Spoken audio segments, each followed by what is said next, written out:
काषाय वस्त्रं करदण्डधारिणं कमण्डलू पद्मकरेण शङ्खं चक्रं गदाभूषितभूषणाढ्यं श्रीपादराजं शरणं प्रपद्ये। नमो जन्मभूमी जिथे जन्म झाला, नमो आर्यभूमी जिथे वाढीला, नमो कर्मभूमी जिथे गुप्त झाला। नमस्कार माझा सद्गुरु दत्तात्रयाला, अवधूत चिंतन श्री गुरुदेव दत्त। साधकांनो, आता साधारणतः पहिल्या सोमवारच्या दरम्यान मी अध्यात्म या विषयावर क्लिप पाठवली होती आणि याचा पुढील भाग मी सांगेन असंही सांगितलं होतं। तर आता आज जरा त्याविषयी बोलू। त्या क्लिपमध्ये मी आत्मा या विषयावर थोडंसं विश्लेषण केलं होतं की आत्मा म्हणजे नक्की काय, मृत्यू कसा येतो आणि दशक्रिया विधी, इथपर्यंत मी त्या क्लिपमध्ये तुम्हा सर्वांना सांगितलं होतं। आता त्याच्या पुढे की मुळात काही शब्द जे आहेत त्या शब्दांचे आपण अर्थ नीट समजून घेतले पाहिजे। ज्याप्रमाणे मी मागच्या विवेचनामध्ये आसन याविषयी बोललो किंवा एकांत याविषयी बोललो, आता या ठिकाणी मृत्यू कसा येतो हे आपण बघितलं। मृत्यू आल्यानंतर उत्तर क्रिया जी करतात तो आश्मा आणणं, दशक्रिया विधीच्या वेळेस त्या पिंडासमोर आश्मा ठेवून कावळ्याची स्पर्श होण्याची वाट बघणं। मूलतः मी माझ्या अनेक विवेचनांमधून जे सांगितलं तेच पुन्हा सांगतो की सर्व गोष्टी या मंत्रामध्ये सामावलेल्या आहेत। मंत्रामध्ये सामर्थ्य आहे। दशक्रिया विधीच्या वेळेस त्या वेदीवर 5 गडू मातीचे ठेवून त्याच्यावर भाकरी, पिंड हे ते सगळं ठेवलं जातं आणि त्याच्या समोर तो आश्मा ठेवला जातो।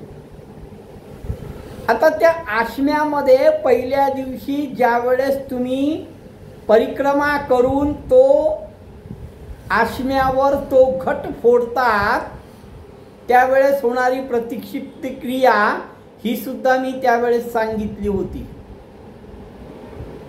मग तो जीवात्मा त्या आश्म्यामध्ये असतो आणि तो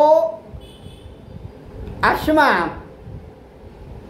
ज्या वेळेस पिंडांच्या समोर ठेवला जातो त्यावेळेस ब्राह्मण मंत्र म्हणत असतो आणि मंत्रामध्ये सामर्थ्य आहे।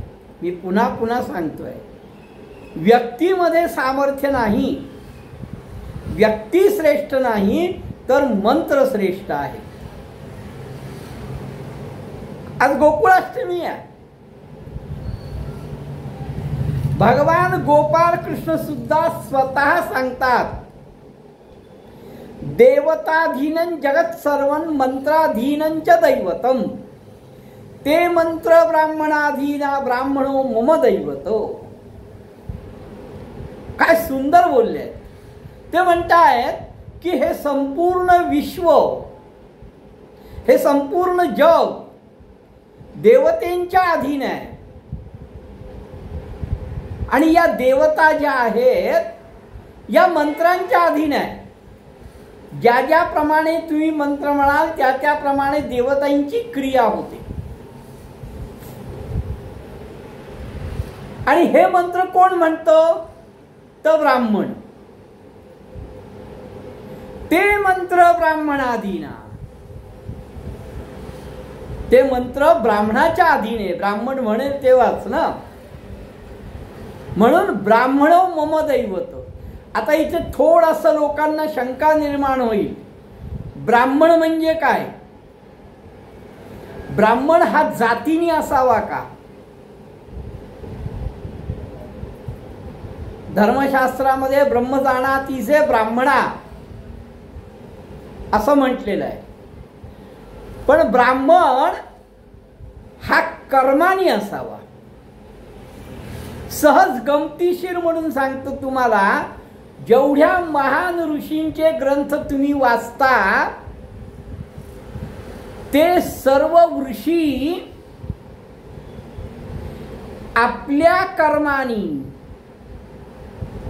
ब्रह्मपदापर्यंत पोचले होते. मग त्यामध्ये वाल्मिकी असो, विश्वामित्र असो, 16 शास्त्र, 18 पुराण, 4 वेद जाणणारे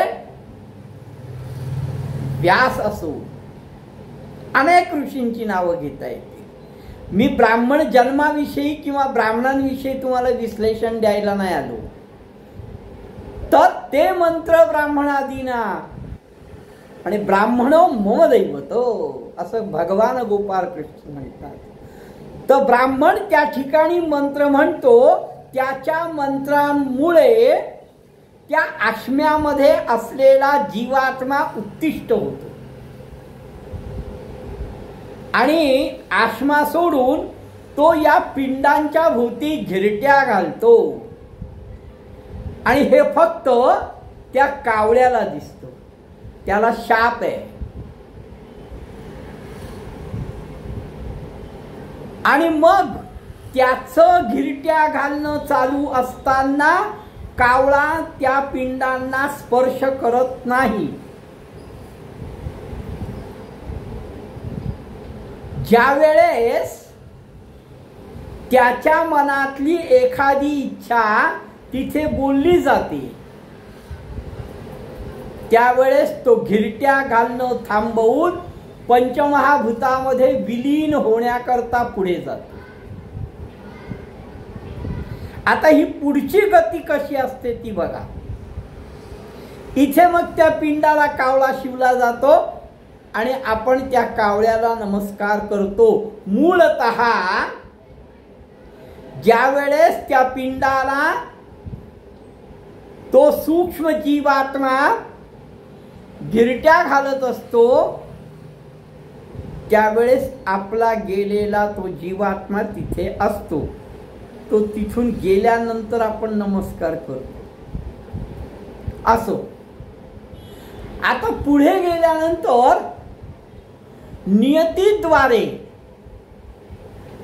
मी इथे यम बीम असलं काहीही म्हणत नाही, नियतीद्वारे त्याच्या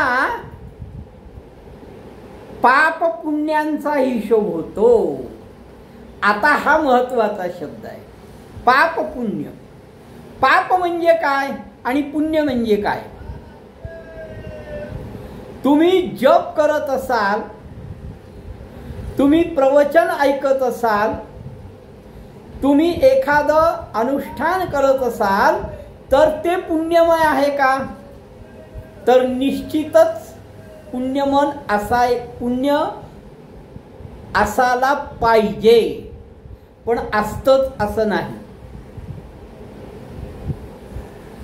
पाप पुण्याचा जो खरा अर्थ आहे, सकृत दर्शनी जे कर्म केलं जातं ते कर्म पुण्यमय गणलं जातं. आता सकृत दर्शनी कर्म करणं म्हणजे नक्की काय कर्म करणं? तर सकृत या शब्दाचा विस्तृत अर्थ असा आहे की तुम्ही जे कर्म करत असाल त्या कर्मामध्ये तुमची एकाग्रता हवी. तुमच्या मनामध्ये ते कर्म करत असताना दुसऱ्या कुठल्याही विचारांचं द्वंद्व असता कामा नये. मग आता तुम्ही विचार करा, जर तुम्ही जप करत असाल तर त्या जपामध्ये तुमचं पूर्ण लक्ष असतं का? तो एकाग्रतेने होतो का? मग आम्ही काही काही वेळेस म्हणतो आम्ही एवढं देवाचं करतो, कुलधर्म करतो, कुळाचार करतो, अनुष्ठान करतो, पारायण करतो, तीर्थयात्रा करतो, पण आम्हाला त्याचं फळ मिळत नाही. तर त्याचं कारण असं आहे, तुम्ही ते सगळं जो करता ते सकृत दर्शनी व्हायला पाहिजे.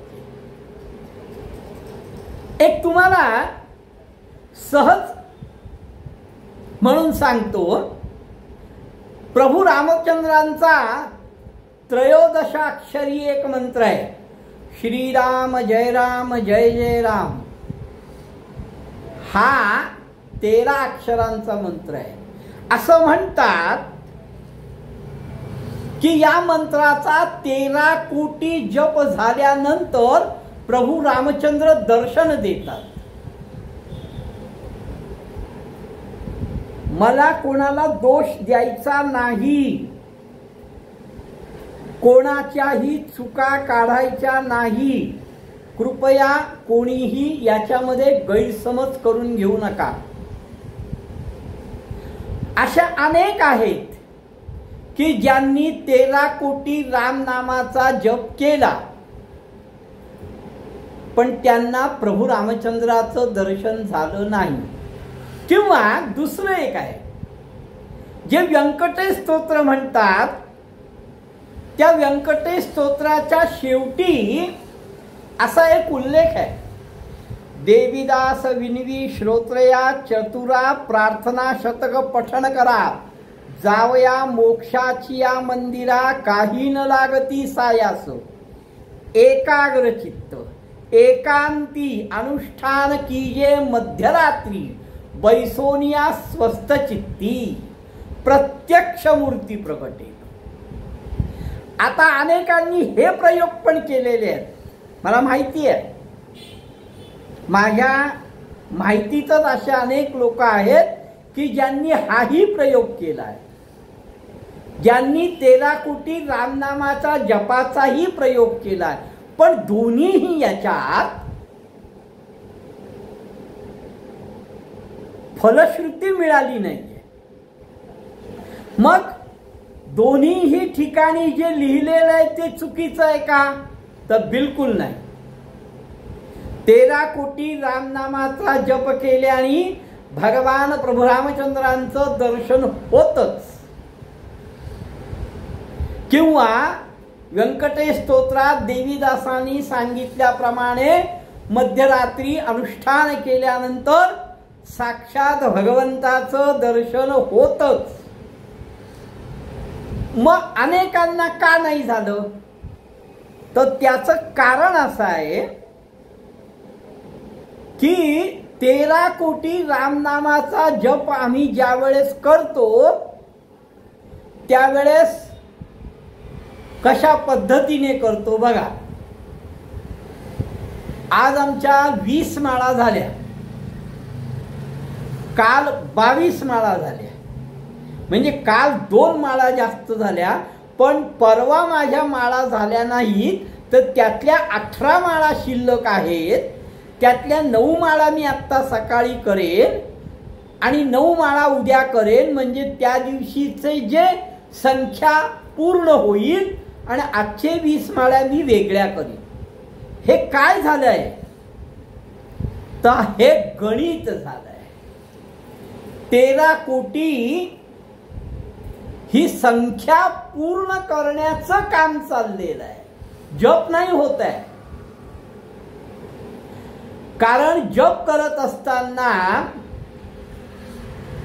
घरामध्ये काही विषय चर्चिले जातात तिकडे आमचं मन जातं, किंवा जप करत असताना जप झाल्यावर आम्हाला काय काय कामं करायची आहेत त्याविषयी विचार केला जातो. म्हणजे एकाग्र चित्त आम्ही जप करत नाही. माझ्या माहितीनुसार माझं असं मत आहे की 13 कोटी या रामनामाच्या संख्येची पूर्तता ते मोजायचे कोणी तर तुम्ही नाही, प्रभू रामचंद्रांनी मोजायचे आहे. तुम्ही फक्त एकाग्रतेने जप करत राहा. त्या 13 कोटीची संख्या पूर्ण झाल्यानंतर प्रभू रामचंद्र दर्शनाला तुमच्या समोर येतील. संख्या रामाने मोजायची आहे, तुम्ही नाही. म्हणून जपामध्ये सर्वात जास्त महत्व हे अजपा जपाला आहे. अजपा जप म्हणजे मोजायचाच नाही, मनामध्ये कायम स्वरूपी चालू द्यायचा. त्याच्याकरता एक श्लोक सुद्धा आहे बघा.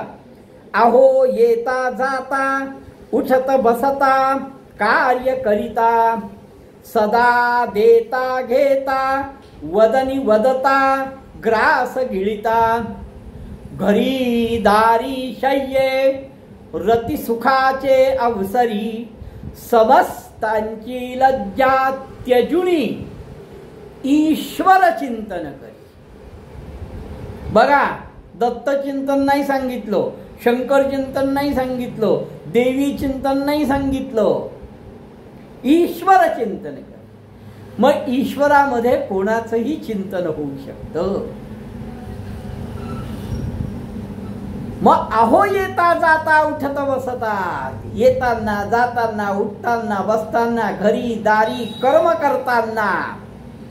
मी कालच सांगितलं की कर्म हे कर्तव्य ही देहानी करा आणि मन त्या परमात्म्याशी एकरूप करा. मग ते मन परमात्म्याशी एकरूप करायचं म्हणजेच हा अजपा जप चालू ठेवायचा. काही भाग्यवान असतील की ज्यांना गुरुमंत्र मिळाला असेल, त्यांनी गुरुमंत्राचा जप कायम करत राहावा. कारण गुरुचरित्र सांगतं, गुरु रक्षी एखाद्याची काही न करे काळत्यासी, गुरु कोपे एखाद्याची रक्षण शके व्योमकेशी.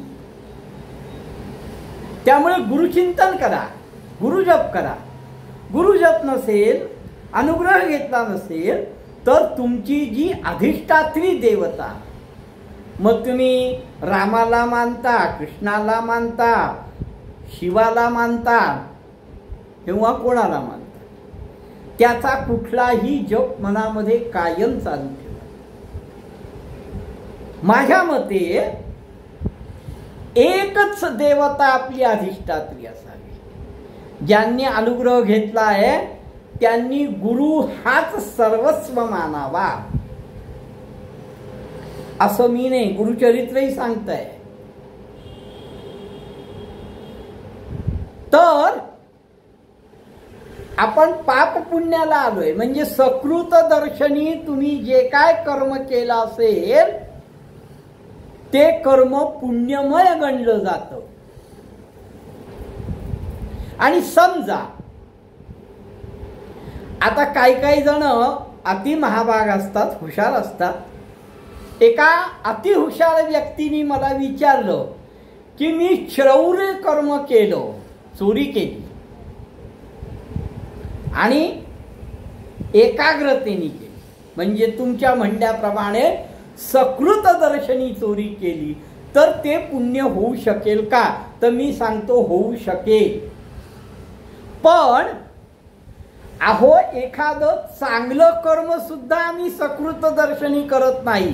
तर हे दुष्कृत्य आम्ही सकृत दर्शनी करू शकू का?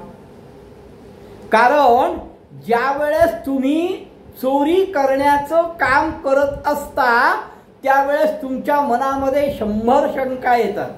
मला कोणी बघत नसेल ना, माझं नाव घेतलं जाणार नाही ना, मी चोरी करताना पकडला जाणार नाही ना, पकडलो तो मला काय शिक्षा होऊ शकेल, असे नाना प्रश्न तुमच्या मनामध्ये तयार होतात.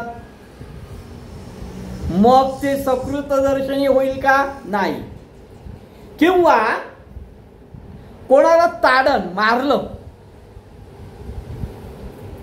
वादविवादामध्ये कोणाला मारलं, ते सुद्धा सकृत दर्शनी होत नाही. कारण बघा, मी जर याच्या 1 ठेवली तर हा मला 2 मारणार नाही का? किंवा त्याच्या आजूबाजूचे जे नातेवाईक किंवा जी लोक जमलेली आहेत ती मला मारणार नाहीत का? मग ते जर मला मारायला आले तर मी काय करायला पाहिजे? आहे ना, असे अनेक प्रश्न निर्माण होतात. म्हणजे तेही सकृत दर्शनी कर्म नाही. मग नियती तुमच्या सकृत दर्शनी कर्माचा म्हणजे पाप पुण्याचा हिशोब करते. जर समजा सकृत दर्शनी तुमच्याकडनं अनेक सत्कृत्य झाली असतील, तर अवकाशातील सप्तलोकांमध्ये तुम्ही विहार करायला मुक्तपणे जाऊ शकता. त्याला मुक्ती असंही संबोधन आपण देऊ शकतो. त्या सप्तलोकामध्ये असे अनेक जीवात्मे आहेत ज्यांनी आपल्या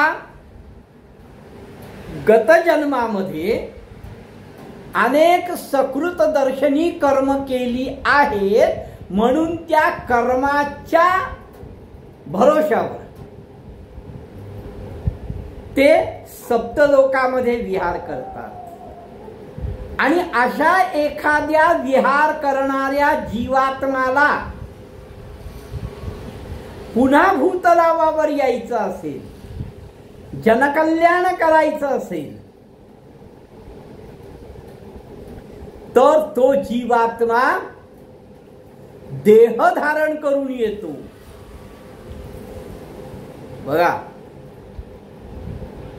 तो योनी मार्गे येत नाही, देह धारण करून येतो, म्हणून तो अवतारी संबोधला जातो. असं उदाहरण द्यायचं झालं तर स्वामी समर्थ आहेत, असं उदाहरण द्यायचं झालं तर गजानन महाराज आहेत, शिर्डीचे साईबाबा आहेत, शंकर महाराज आहेत, दामले म्हणून रत्नागिरीत होऊन गेले.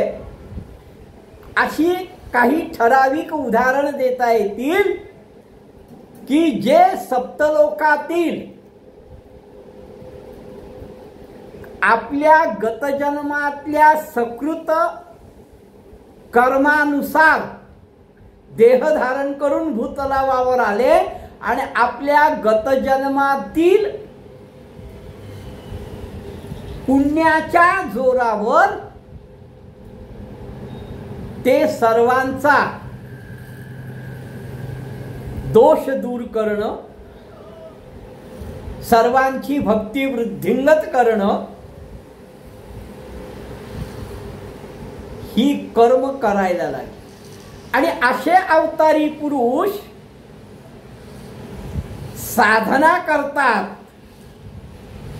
हे कधी कोणी बघितलंय असं मला तरी वाटत नाही. स्वामी साधनेला बसलेत, साईबाबा साधनेला बसलेत, गजानन महाराज साधनेला बसलेत, असा उल्लेख कुठे असेल असं मला तरी वाटत नाही. शक्यता नाकारता येणार नाही. असो, आणि मग ते भूतलावावर येऊन जनकल्याण करतात. हे कुठल्या व्यक्तीबद्दल झालं की ज्यांनी आपल्या जन्मामध्ये सकृत दर्शनी सर्व कर्म केली, पुण्य कर्म केलीत म्हणून. पण जर समजा त्यांनी सकृत दर्शनी त्याच्याकडनं पुण्यकर्म झाली नसती तर त्याला नरक यातना म्हणजे पुनरपि जननम पुनरपि मरणम, त्याला योनीद्वारे जन्म आहे. गुरुचरित्रामध्ये योनीद्वारे जन्माला येणं, गर्भाशयामध्ये यातना कशा असतात याविषयी अतिशय सुंदर वर्णन गुरुचरित्रामध्ये आहे. मग तो पुन्हा जन्माला येतो आणि भूतलावावर जन्माला येणं म्हणजेच नरकात येणं आहे. कारण नरकामध्ये ज्या ज्या शिक्षा आपण ऐकल्या आहेत किंवा पूर्वीपासून कोणी सांगत आले त्या सगळ्या भूतलावावर सध्या चालू आहे. तुम्हाला माहित असेल, जास्त न सांगितलेलं बरं, बरोबर ना. मग तो पुन्हा जन्माला येतो. आता ज्यांनी सकृत दर्शनी पुण्यकर्म केली तो सप्तलोकात गेला आणि ज्यांनी सकृत दर्शनी पुण्यकर्म केली नाही तो नरकात म्हणजे भूतलावावर योनी मार्गे जन्माला आला. पण या दोघांच्या मध्ये कोण आहे? तर या दोघांच्या मध्ये असलेली अवस्था म्हणजे त्रिशंकू अवस्था, म्हणजे पिशाच्य अवस्था, म्हणजेच भूत प्रेत अतृप्त आत्मा. या सगळ्या अवस्था ज्या आहेत या कोणाला प्राप्त होतात तर ज्याला मृत्यू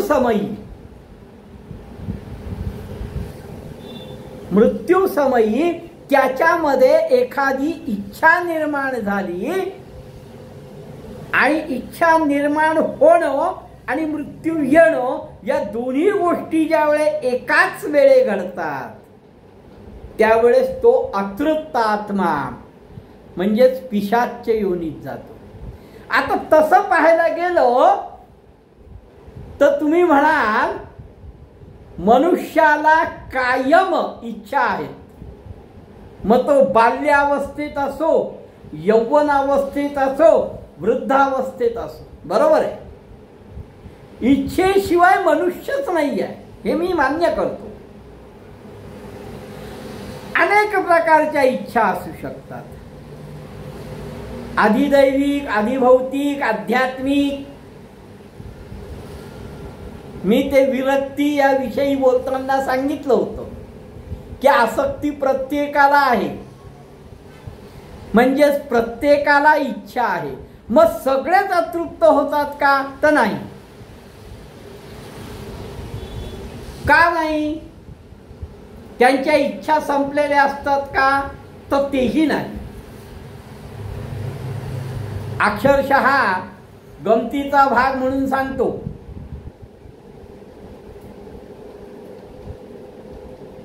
अतिशय जर्जर अवस्थेमध्ये आहे,